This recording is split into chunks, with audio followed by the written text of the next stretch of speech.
In the 1960s, the Cold War produced many innovations. Some were brilliant, like satellites that could peer across continents or code so complex that mathematicians wept. Others were less brilliant, like exploding cigars intended for Fidel Castro, or pigeons trained to guide missiles. Somewhere between those two extremes, though closer to the cigar end, sat one of the CIA's strangest projects, Operation Acoustic Kitty. The premise, in its simplest form, was to turn a house cat into a spy. To modern ears, it sounds like parody. To Cold War bureaucrats, however, it sounded like a line item. A project proposal, neatly typed and filed, argued that cats were already skilled at infiltration. They slipped into rooms unnoticed, lingered silently in corners, and showed no respect for personal boundaries. If they could be equipped with microphones and antennas, the reasoning went, they would become the perfect surveillance operatives. Of course, this reasoning ignored the central fact of cats. They obey no one. A dog might serve loyally, a pigeon might return to its loft, even a rat might follow a tunnel. A cat, however, follows only its own inscrutable whims. That detail, inconvenient as it was, did not appear in the budget request. The CIA was convinced the feline temperament could be redirected toward national security. Funding was secured. Official documents referred to audio augmentation of biological agents, a phrase vague enough to pass through committees without raising questions. In plainer terms, a group of surgeons and engineers were instructed to implant listening devices inside a living cat. Microphones were embedded in its ear canal, a small radio transmitter hidden beneath its fur, and batteries tucked away in the folds of its body. The cat, in short, became the world's first organic tape recorder. The idea had its appeal. To a nervous intelligence officer, there was comfort in imagining a whiskered agent sitting politely near a target, transmitting conversations straight back to Langley. Why risk human operatives, with their salaries and pensions, when a house pet could loiter under a park bench for the price of a can of tuna? It was the kind of logic that made perfect sense in Washington, and absolutely none anywhere else. There was, too, the aura of innovation. The space race was in full swing. Men were being strapped into rockets and launched toward the moon. In comparison, inserting a microphone into a cat seemed modest. If America could reach the Sea of Tranquility, surely it could master the domestic tabby. In hindsight, one suspects the engineers who drafted these proposals were less inspired by patriotism than by an irresistible curiosity. Can we really get away with this? Still, the project advanced. A cat was selected, though the records do not reveal its name. Perhaps it was given a code name, Agent Whiskers, or Perlock Holmes. More likely, it was an ordinary shelter cat, chosen for its apparent calmness and steady appetite. Calmness, of course, is relative. Even the most placid cat occasionally attempts to dismantle curtains or sprint through the house at midnight for no discernible reason. This too was overlooked. Once the surgeries were complete, the cat was declared operational. Internal reports noted that the implant was seamless and that the animal recovered well. The CIA had, at least on paper, created a functioning surveillance cat. Whether this achievement was cause for pride or embarrassment is debatable. It was, undeniably, unique. No other intelligence agency had yet considered the feline as an asset class. The Soviets were rumoured to be experimenting with psychic research, but even they had not attempted to bug a tabby. With its new equipment, the cat was presented as a breakthrough in espionage technology. Briefings described it as discreet, reliable, and ideally suited for close-range eavesdropping. None of these descriptions bore much resemblance to reality, but they were persuasive enough to impress supervisors. The project had momentum now, and momentum in government is often indistinguishable from wisdom. The men behind Operation Acoustic Kitty truly believed they had solved a problem.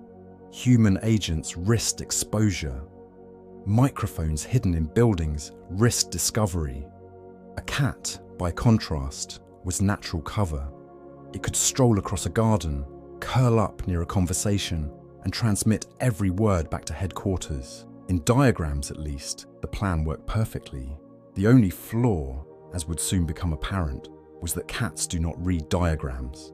If Chapter 1 belonged to the dreamers, Chapter 2 belonged to the surgeons. What the CIA had envisioned on paper now had to be stitched, wired, and hidden beneath fur. The result was not so much science as science fiction, and not the good kind, but the kind where the spaceship doors don't close properly and everyone agrees to pretend it's fine.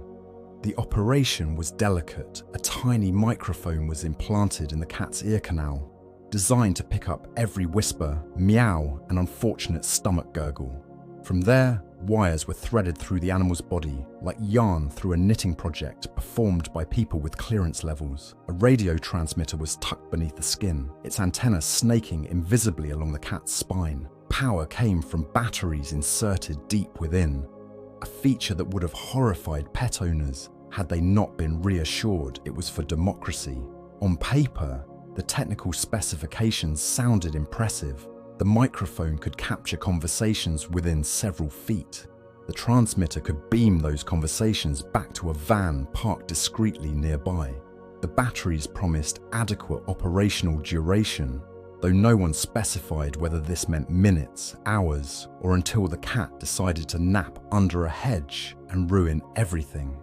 The surgeons reported success. The cat recovered well, or at least as well as any cat could, after being fitted with electronics usually reserved for transistor radios. It ate, it stretched, it licked itself with what the CIA declared unimpaired enthusiasm. The agency filed these observations as evidence that the project was biologically compatible, that the cat also ignored commands, stared blankly at handlers, and attempted to bat wires off the table was omitted from the paperwork. The flaw, of course, was never technological. The CIA had invented a fully functional bug disguised as a tabby. The problem lay in the host. A cat was not a machine. It was not a drone. It was not, despite all efforts, patriotic. The feline temperament remained exactly what it had been for thousands of years: unpredictable, indifferent, and faintly judgmental. Still, optimism flourished.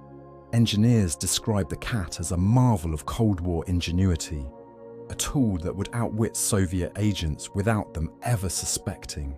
Briefings spoke of its elegance: silent, organic, undetectable. There was no mention of hairballs.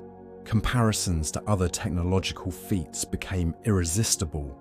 If NASA could put a man on the moon, surely the CIA could put a bug in a cat. One involved complex trajectories, rocket stages, and the vacuum of space. The other involved an animal that might, at any moment, decide to climb a tree. Both, it turned out, carried risks. The more skeptical officers wondered aloud whether the cat could be trained. Could it walk reliably toward a target, sit obediently nearby, and resist the temptation of a squirrel mid-mission? Trainers insisted yes, provided snacks were administered in a timely manner. Realists suggested otherwise. Yet the project pressed forward, as government projects always do, buoyed less by evidence than by the inability to admit mistakes. And so the CIA entered a new frontier. Not just the weaponization of animals, but the medicalization of them.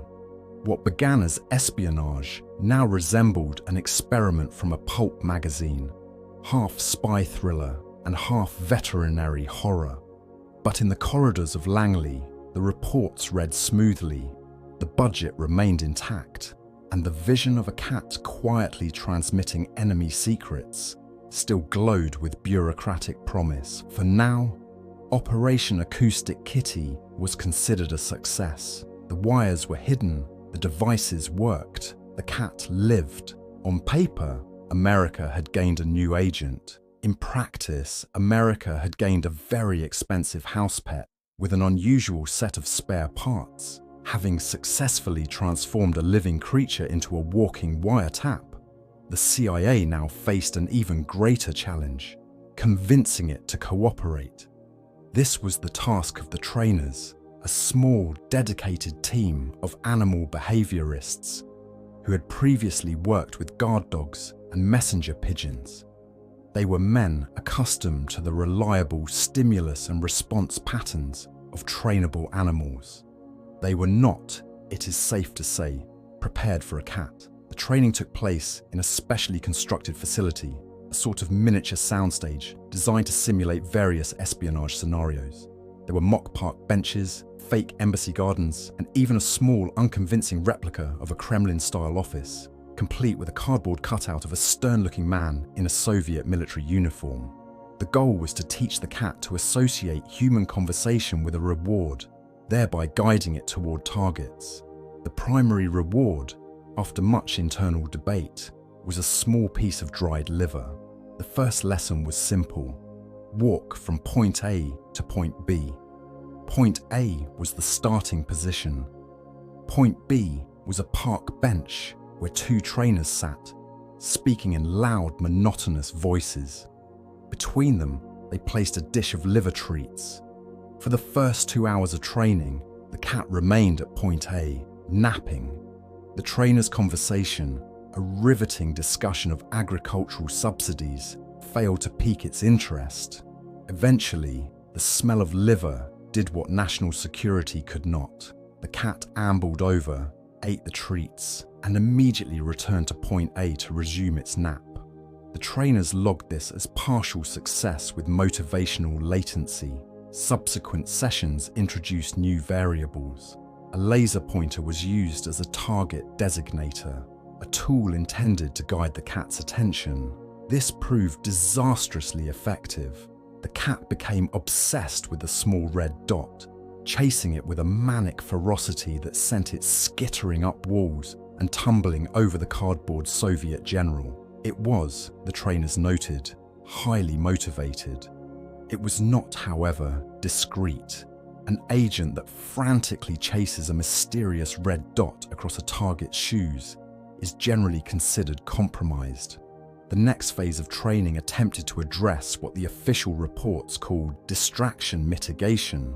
An obstacle course was designed to test the cat's focus. It featured a series of temptations: a dangling piece of string, a bowl of cream, a wind-up mouse. The cat was meant to ignore these and proceed to the target. In practice, the cat treated the course not as a test, but as a government-funded playground. It spent a full afternoon methodically unraveling the string, batted the mouse under a filing cabinet, and then fell asleep with its head in the cream bowl. The CIA, it turned out, had discovered what cat owners had known for millennia: cats are ungovernable. One particularly memorable training exercise involved hunger. The theory was that a sufficiently hungry cat would be more motivated to follow instructions to get its reward. The cat was deprived of its morning meal and then placed in the training room. The trainers began their conversation on the bench, the liver treats glistening under the fluorescent lights. The cat, however, had other ideas. It ignored the bench entirely, jumped onto a table, and began systematically pushing every object onto the floor: clipboards, stopwatches, and a half-finished mug of coffee. It was an act of pure, calculated protest. The trainers, watching their paperwork flutter to the ground, realized they were not dealing with an operative. They were dealing with a furry, four-legged anarchist. Despite these setbacks, the reports sent to the project supervisors remained optimistic. Failures were reframed as learning opportunities. The asset exhibits a high degree of environmental curiosity, one memo read, which could be leveraged for broad-spectrum ambient surveillance. The cat's refusal to walk in a straight line was described as an unpredictable movement pattern, ideal for evading counter-surveillance. The napping was, of course, a form of prolonged, low-energy loitering. The truth was simpler. The cat did what it wanted, when it wanted. It showed flickers of cooperation, but only when it aligned with its own mysterious agenda. It would sit near the target bench for 10 minutes, then suddenly bolt for no reason. It would approach the trainers, then inexplicably hiss and retreat. It was not a spy. It was a cat. With all the chaotic, confounding, and utterly untrainable majesty that the term implies. But the project had too much momentum to be stopped by something as trivial as reality. The funding was in place, the technology worked, and the supervisors needed a success story. And so, with a dossier full of creatively interpreted training results, Operation Acoustic Kitty was declared ready for its first live deployment. The trainers wished it luck. The cat, busy trying to pry open a locker where it suspected more liver was stored, did not seem to hear them. The distance between a theory and its application is often measured in disappointment. For NASA, this meant calculating thrust and orbital mechanics with painstaking precision. For the CIA's Technical Services Division, it meant putting a surgically altered cat on the pavement and hoping it walked in the right direction. The day had come for Operation Acoustic Kitty's first official field test, an event spoken of in hushed, serious tones, usually reserved for nuclear readiness drills. The target was simple, a classic of the espionage genre, a park bench, specifically a bench in a park across the street from a Soviet compound in Washington, D.C. The objective was for two men, playing the roles of foreign dignitaries, to have a staged conversation about dummy intelligence. The asset's mission was to loiter near this bench, capture the conversation, and transmit it to a nearby surveillance van. The van itself was a marvel of the era, a drab grey vehicle packed with enough reel-to-reel tape recorders, oscilloscopes and antennae to communicate with a distant galaxy, let alone a cat 50 yards away. Inside, three men in identical dark suits and thin ties hunched over their consoles, their expressions a mixture of professional focus and profound existential doubt. They were, for the day, the world's first feline surveillance technicians. At 14 o'clock hours, the operation commenced. An agent, posing as a civilian, casually walked to the edge of the park. He carried a small, inconspicuous pet carrier. He set it down, opened the door, and the asset was officially deployed. For a moment, nothing happened. The cat, having spent weeks in a sterile government facility, blinked in the afternoon sun, its high-tech innards completely indifferent to their patriotic duty. In the van, an analyst spoke into his microphone. "Asset is on the ground. I repeat, the asset is on the ground." He sounded like he was announcing a moon landing. The plan, as detailed in a 12-page mission briefing, was for the cat to identify the auditory stimulus of the target's conversation and proceed directly to its source. The reality was that the cat, upon its release, immediately executed a flank maneuver toward a promising patch of clover. It then dedicated a full 90 seconds to an intensive grooming regimen, a procedure not covered in any of its training manuals. The technicians in the van listened intently. The audio feed was crystal clear, a steady rhythmic slurp, slurp, slurp, occasionally punctuated by the gentle rustle of grass. One agent dutifully made a note on his clipboard. 1403. Asset engaged in pre-mission self-maintenance. After determining its pores were sufficiently clean for espionage, the cat stretched with a languor that suggested it had all the time in the world. The target conversation had already begun. The men on the bench were speaking in loud, clear voices, practically shouting their fake secrets for the benefit of their four-legged eavesdropper. The cat paid them no mind. Its attention had been captured by a far more pressing matter, a butterfly fluttering erratically a few feet away. This, apparently, was the real threat to national security. The asset went into a low crouch. its tail twitching, its state-of-the-art surveillance equipment now repurposed for a mission of instinctual pest control. In the van, a palpable sense of panic began to set in. Asset is deviating from the projected path, a technician reported, his voice tight.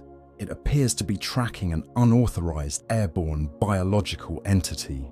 The senior officer in charge, a man who had signed off on the project's budget, pinched the bridge of his nose. He had briefed a congressional subcommittee on this. He had assured them of its viability. Now, his multi-million-dollar operative was about to pounce on an insect. Before it could complete its pounce, however, a new distraction emerged.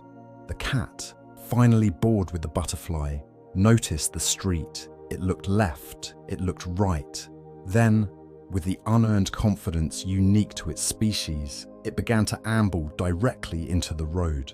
The handlers were beside themselves. The plan had accounted for many contingencies: radio interference, premature battery failure, even the possibility of the cat being adopted by a friendly stranger mid-mission. It had not, however, accounted for the cat simply getting bored and wandering off. The men on the park bench, seeing their target stray, raised their voices. "The missile codes," one of them boomed, "are in the briefcase." It was no use. The cat had a new objective, the other side of the street. What lay there was a mystery, perhaps a more interesting smell, a sunnier patch of concrete, or simply the sheer, chaotic impulse for movement. It never made it.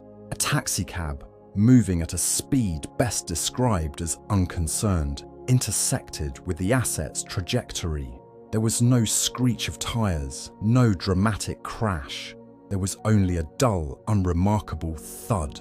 The world's first cybernetically enhanced feline operative had met its end not at the hands of the KGB, but at the mercy of civilian traffic. In the van, the audio feed crackled, transmitted a final static hiss, and then fell silent. For a long moment, the three technicians stared at their equipment. The reels of tape spun uselessly, recording nothing but the profound absence of a purr. Finally, the senior officer picked up his microphone. His report back to Langley was a masterpiece of passive voice obfuscation. "The initial field test has concluded," he stated, his voice devoid of all emotion.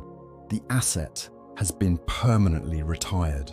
The mission had lasted less than 5 minutes. It was, by any measure, a catastrophic failure.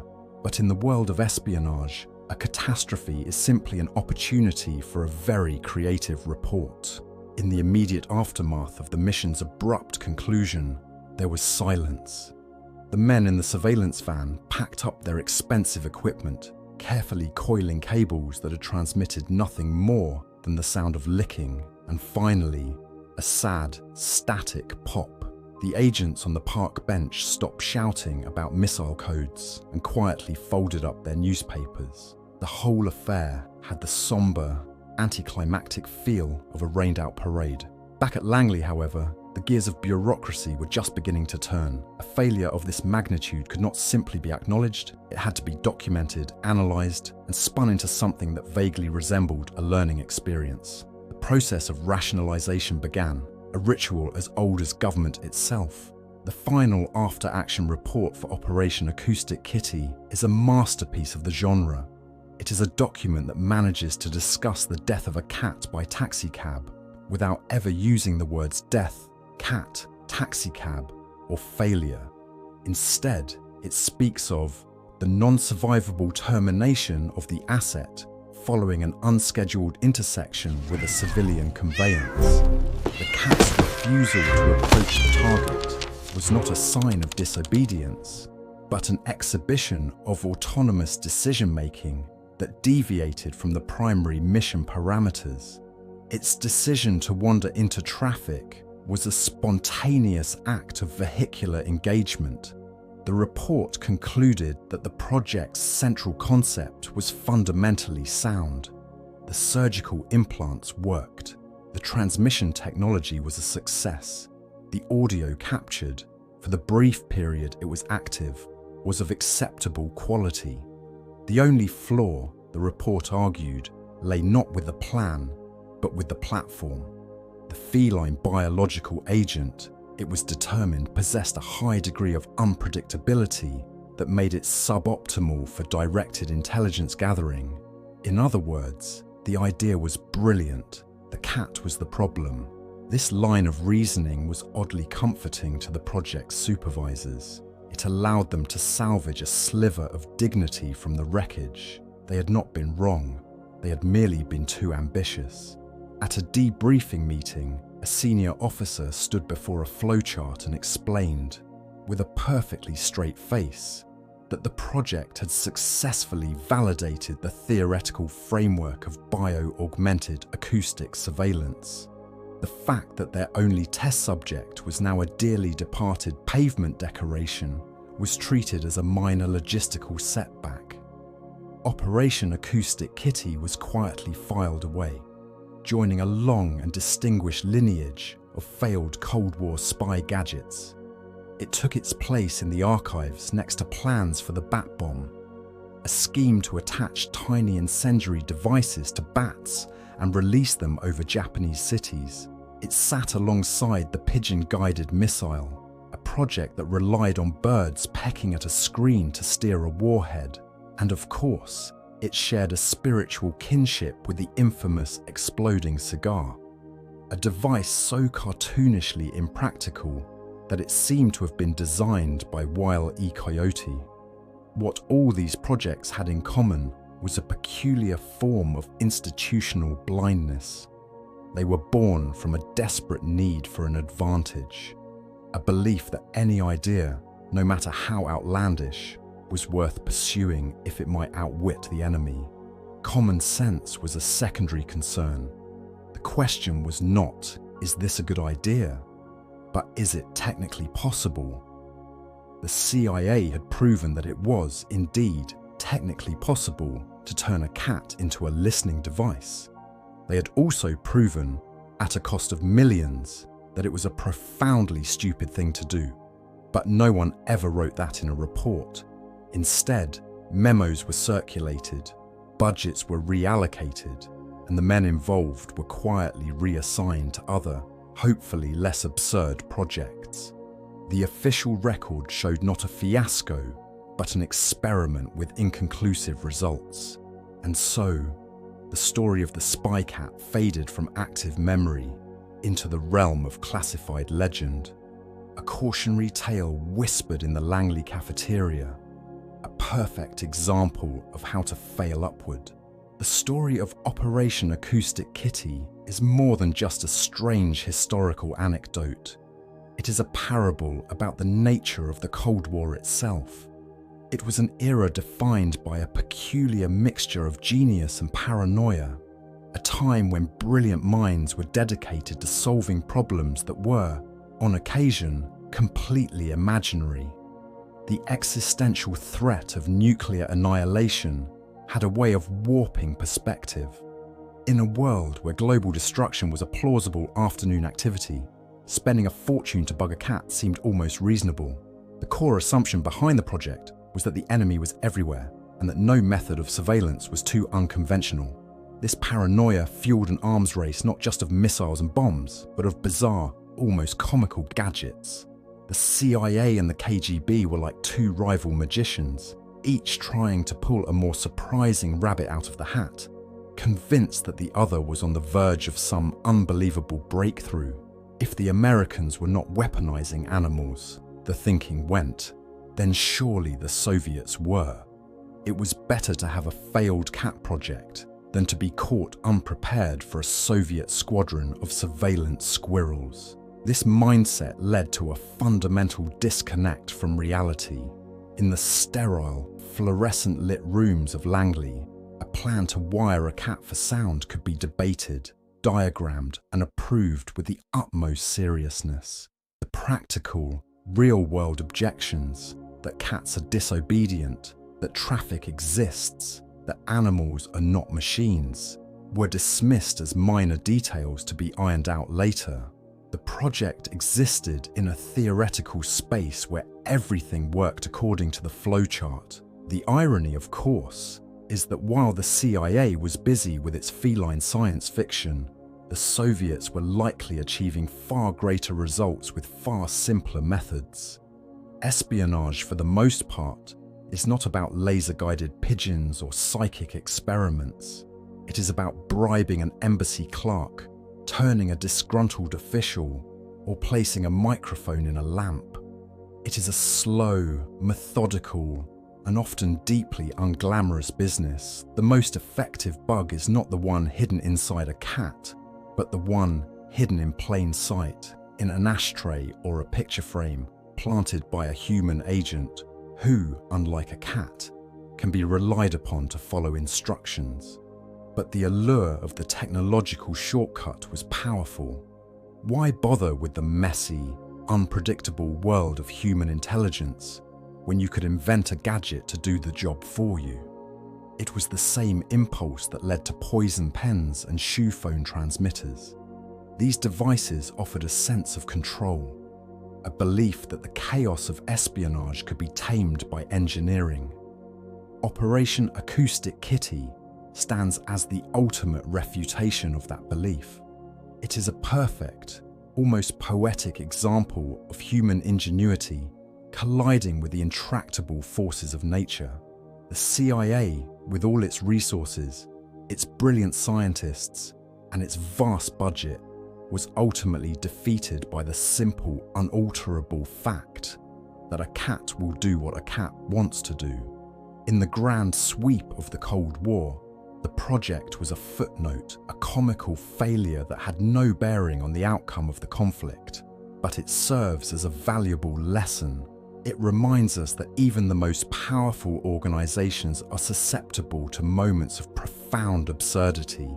It teaches us that paranoia can be a powerful hallucinogen, capable of making even the most ridiculous ideas seem plausible. And it proves, once and for all, that the greatest intelligence failure is not a compromised agent or a broken code, but a complete and total lack of common sense. The men at Langley were trying to win a global struggle for ideological supremacy. The cat was just looking for a warm place to nap. It is clear, in hindsight, which one had the more realistic goal. Years turned into decades. The Cold War, with all its high-stakes tension and low-comedy gadgets, thawed and then ended. The Soviet Union dissolved, the Berlin Wall came down, and the world moved on. In the vast archives of the Central Intelligence Agency, the file for Operation Acoustic Kitty gathered dust, a forgotten relic of a more paranoid time. Then, in 2001, the documents were declassified. The story emerged, blinking into the sunlight of public knowledge. It was met not with shock or outrage, but with a universal, incredulous chuckle. News articles were written, historians added it to their lists of bizarre covert operations. The tale of the spy cat became a punchline, a perfect symbol of government folly. The project that had been conceived in top-secret seriousness found its final resting place as a historical curiosity, a piece of trivia to be shared at dinner parties. And in a way, that is a fitting end. The story is not really about espionage.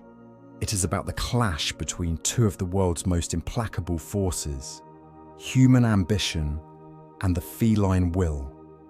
One of these forces builds empires, launches rockets, and reshapes the world in its own image.